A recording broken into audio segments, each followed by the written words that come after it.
जो हमने वो कल वाले ब्लॉग में जो अमरूद तोड़े थे बस वही अमरूद काट रहा हूँ यहाँ पे मैं। दिन का टाइम बन रहा है हमारे कढ़ी चावल। देखो ये वाली ट्रे में मैं काट के सब खाएंगे। देखो पहले हाथ आ गया। मेरा जो मन करेगा मैं वही करूँगा। चलो क्या करूँ, इतना मीठा अमरूद है तो प्योर है ये। सबको खिलाते हैं। डायरेक्ट पेड़ से तोड़े हुए अमरूद है। आप भी खा लो। देखो आपका हाथ भी आ गया। गांव की यही तो खासियत होती है, यहाँ सब कुछ प्योर होता है। क्या बोलना चाहेंगे, हमारे सब्सक्राइबर बहुत अच्छे से बढ़ रहे हैं। Thank you. अरे कहना क्या चाहते हो? बस यूट्यूब कमेंट बंद कर दे रहा है हमारे। हेलो दोस्तों, चाय तो हम सब पीते हैं, लेकिन कुछ चाय स्पेशल बन जाती है क्योंकि जगह स्पेशल होती है। आप चाहो तो खुद देख लो।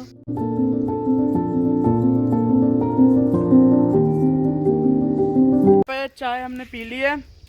ये यहाँ पे मस्ती मार रहा है, माँ काम कर रही है, पापा वहाँ पे घूम रहे हैं। मौसम बढ़िया हो रहा है। हाँ मौसम भी, बस सूरज यहाँ पे ढल चुका है, बाकी मौसम भी ठीक ठाक ही हो गया।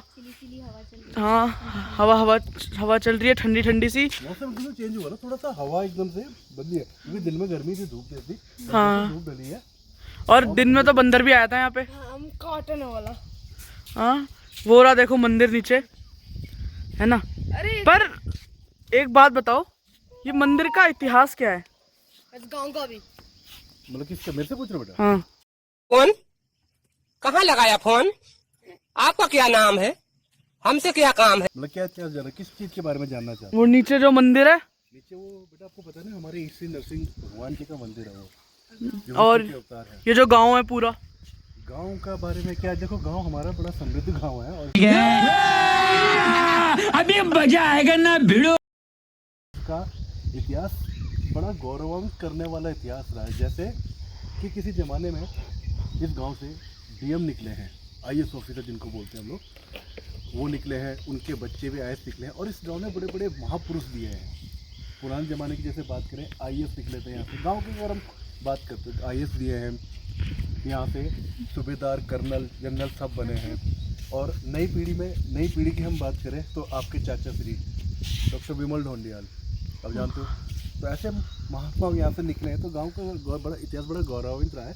और इसके अलावा और क्या जान रहे हो गाँव के, जैसे मंदिर की मैं बात करती हूँ, मैंने बताया कि हमारे इष्ट नरसिंह भगवान जी का मंदिर है जो हमारे आराध्य है, हमारे इष्ट देव। तो एक गांव बसा कैसे था पहले? अच्छा गाँव की देखो, जहाँ तक हमें जानकारी, जो जितना कुछ हमने अपने पूर्वजों से इस गांव के बारे में बताया, जैसे मैंने बताया कि इस गांव में ढोंडियाल जाति है, पोखरियाल जाति है, बहुगुणा जाति है, नेगी और रावत, ये सब मिश्रित उसमें रहते हैं। तो जो हमारे यहाँ के गांव जब बसा था शुरुआत में, तो गांव की आबो हवा को देख के हमारे पूर्वजों ने गांव बसाया। क्यों? अगर जैसे आप कैमरा ऊपर की तरफ आप करेंगे, ऊपर की तरफ आप दिखाएंगे, आपको जो पहाड़ दिख रहा है, यहाँ पर पानी का बहुत बड़ा स्रोत है जिसको चौड़ा खोली बोलते हैं। और एक बार मैं नीचे की तरफ आप दिखाएंगे इस तरफ को, तो यहाँ पर देवता का पानी बोलते हैं इस जगह को, इसको भटगदना का नाम है। यहाँ पर पानी है, तो पानी की भरपूर मात्रा को देख के हमारे पूर्वजों ने ये गांव बसा। जैसे मैं ढोंडियालों की बात करूँ तो ढोंडियाल हम लोग ढोंड से यहाँ आए हैं, हमारे पूर्वज ढोंड गांव से यहाँ बसे थे। तो हम ब्राह्मण लोग जो थे, ब्राह्मण लोग ढोंडियाल जो ब्राह्मण जो थे, इनके साथ क्षत्रिय राजपूत आए थे जो घुन्याल थे। उन घुन्यालों और ब्राह्मणों ने मिलकर इस गाँव पर आकर जब बसे थे, तो उन घुन्यालों के नाम पर इस गाँव का नाम पड़ा था घुन्ना। उन घुन्यालों में रावत नेगी बने। आबो हवा की बात करें, जैसे मैंने आपको बताया कि ये चारों तरफ से पहाड़ों से घिरा हुआ एक गांव, समृद्ध गांव है। ये ऐसा लगता है जैसे कि किसी, कहते हैं ना कि एक ओखली के अंदर बसा हुआ, जैसे ओखली होती है चौड़ी, उसके अंदर गहराई, तो चारों तरफ से पहाड़ों से घिरा हुआ है। तो ये करीब हमारे जब इतिहास पूर्वज ढोंड से यहाँ आकर बसे, दूसरी जगह से यहाँ आकर बसे, तो उन्होंने यहाँ पर फिर अपने नरसिंह देव भगवान की स्थापना की। ऐसे ही नागराजा मंदिर, हमारे क्षेत्रपाल हनुमान जी यहाँ पर है विराजमान है, माँ भगवती हमारे यहाँ पर विराजमान है। तो ये हमारे पूर्वज जो आए थे, ढोंड से आए थे और उन्होंने ये गांव यहाँ पर बसाया था। अभी है हाँ ये बताइए। घर दूर दूर क्यों बने हुए? एक वो रहा, अच्छा एक वो आगे रहा, करें, ठीक मैं ऐसे बताता हूँ। करके देखो अकेले। इसको बोलते हैं चोपड़ा का घर, उसको बोलते हैं ढोंडा। ढोंडा बेसिकली किसको बोलते हैं? देखो ढोंडा हमारे ना, जैसे कुमाऊं क्षेत्र में जाते हैं तो हम वहाँ ढैया बोलते हैं, ढैया हमारे ढोंडा बोलते हैं। हमारे ढोंडा वो घर इसलिए दूर इसलिए है कि असल में क्या है ना, घुन्ना और पटना दो गांव हैं। ये दोनों ग्राम सभा एक ही है। इस पहाड़ी के उधर हमारा पचड़ा गांव है, जो हमारा ही एक कुनबे का है। वो दूर दूर गांव बसने का रीजन क्या था कि जो अगर आप उधर देखें उस तरफ को, जोंडा की तरफ को एक बार कहूँगा, आप उधर देखिए, उधर देखेंगे वहाँ पर ना फलों के वृक्ष बहुत अच्छे होते हैं। वहाँ की आबो हवा ऐसी है, एक तो क्या है कि उधर से गांव पचड़ा जाना भी इजी है और घूमना जाना भी इजी है। दूसरा वहाँ पानी का स्रोत अच्छा है। दूसरा वहाँ पर जो नाशपाती, सेब, आलू, अमरूद, इस टाइप की चीज़ें बहुत अच्छे तरीके से होती हैं। तो इसलिए लोग वहाँ पर जाकर बसे कि वो ठीक है, उस वक्त ऐसा माहौल होता था कि सब चीज़ें खेती बाड़ी ज़्यादा, क्योंकि प्रवासी लोग नहीं थे। आज के डेट में तो पलायन तो अब जाके हो, तो पलायन से पहले वो भरपूर एरिया था। वहाँ पर हर चीज़ की फसल उपजाऊ थी और मिट्टी उपजाऊ थी, जिसमें फल फ्रूट बहुत अच्छे तरीके से होते थे। तो हमारे जो पूर्वज थे उन्होंने वहाँ पर जाके कोई घर बनाया, तो उनको वहाँ पर एक तो हवा अच्छी थी और दूसरे दोनों गाँव का कनेक्टेड बिल्कुल सेम थी, इसलिए उन्होंने वो बनाया। ठीक सेम ये वाले हैं जो आपको घर दिख रहा होगा, इन्होंने भी इसीलिए बनाया था यहाँ पर कि सिर्फ आबो हवा की वजह से, गांव के थोड़ा सा डिस्टेंस करने के लिए ये सब। तो ठीक है। और यहाँ पे वो सब, यहाँ पे कौन कौन सी फसलें फल उगते हैं? देखो फसलों की बात करो तो बेसिकली खेती बाड़ी की अगर आप बात पूछ रहे हो बेटा, तो खेती बाड़ी में क्या है कि बेसिकली यहाँ पर लोग ना क्या करते हैं, गेहूँ और चावल, जिसको धान बोलते हैं, गेहूँ चावल की खेती यहाँ पर लोग करते हैं। गेहूँ चावल की खेती करते हैं। उसके अलावा दाल, हर टाइप की दाल यहाँ पर उगाई जाती है खेत में। इसके अलावा मुंगरी बोलते हैं, भुट्टे, भुट्टे आपने देखा होगा, भुट्टे होते हैं, ये खेतों में उगाए जाते हैं। फल फ्रूट की मैं बात करूँ तो सबसे ज़्यादा यहाँ पर पपीता बहुत मात्रा में होता है। पपीते के अलावा अमरूद, नारंगी, संतरे जिनको बोलते हैं नारंगी, और नींबू होते हैं, नींबू, माल्टा, बड़े फेमस है माल्टा, और एक चबूतरा बोलते हैं जिनको किम्पू बोलते हैं, लेकिन बेसिकली बोलचाल भाषा में उसको चबूतरा बोला जाता है। वो बहुत उसमें होता है। अनार हो गया, अनार की छोटा सा दरमिया, वो चीज़ें बहुत अच्छे लेवल पर यहाँ पर होती है। क्योंकि यहाँ की जैसे मैंने बताया कि आबो हवा, एक तो क्या कि ऐसी जगह लोकेशन पर बसा हुआ कि यहाँ पर दिन में बहुत तेज़ धूप होती है तो गर्मी होती है, और सूरज धूप ढलते के साथ यहाँ ठंड हो जाती है। तो उस आबो हवा के लिए, जैसे अमरूद के लिए, अखरोट के लिए, पपीते के लिए जलवायु बेहतर होती है, तो इस वजह से सारी फसलें यहाँ पर होती है। एक लास्ट क्वेश्चन और, यहाँ पर कौन कौन से जानवर है, जंगली जानवर?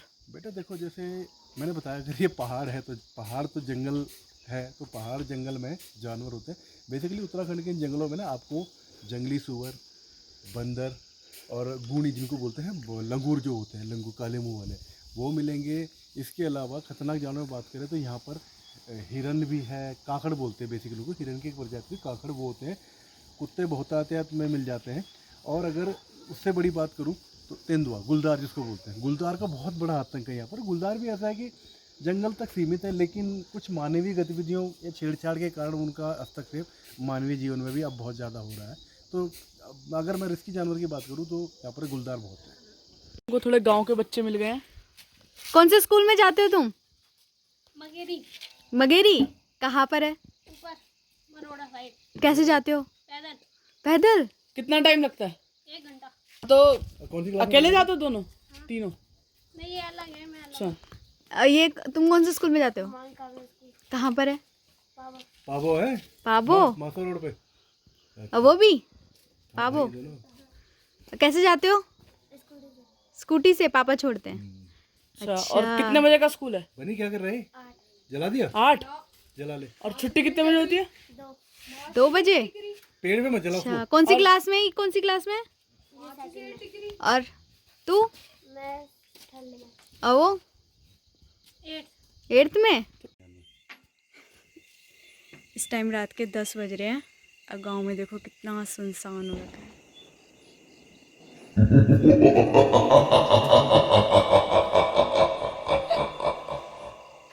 नहीं रहने दो। इस टाइम पे कोई नहीं निकलता रात को बाहर, सब सो गए हैं।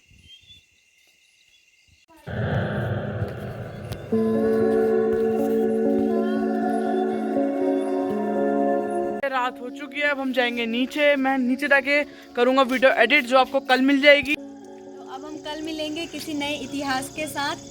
कोशिश करेंगे कि आपको और अच्छी इन्फॉर्मेशन दे। जी हाँ, अभी हम चलते हैं क्योंकि समय हो गया है सायंकाल का। इस टाइम पे जानवरों की गतिविधि कुछ ज़्यादा ही बढ़ जाती है, बट चिंता कोई बात नहीं, मेरे पास है मेरा हथियार सेफ्टी के लिए, ये बहुत ज़रूरी है। अभी आप उत्तराखंड आए तो कृपया अपने साथ हथियार जरूर रखें, आपको सिर्फ डंडा जरूर रखें। यहाँ पर जंगली जानवर कभी भी आपको मिल सकते हैं। तो मेरा हथियार मेरे पास है, आप सेफ रहिए, सुरक्षित रहिए। हैप्पी दिवाली।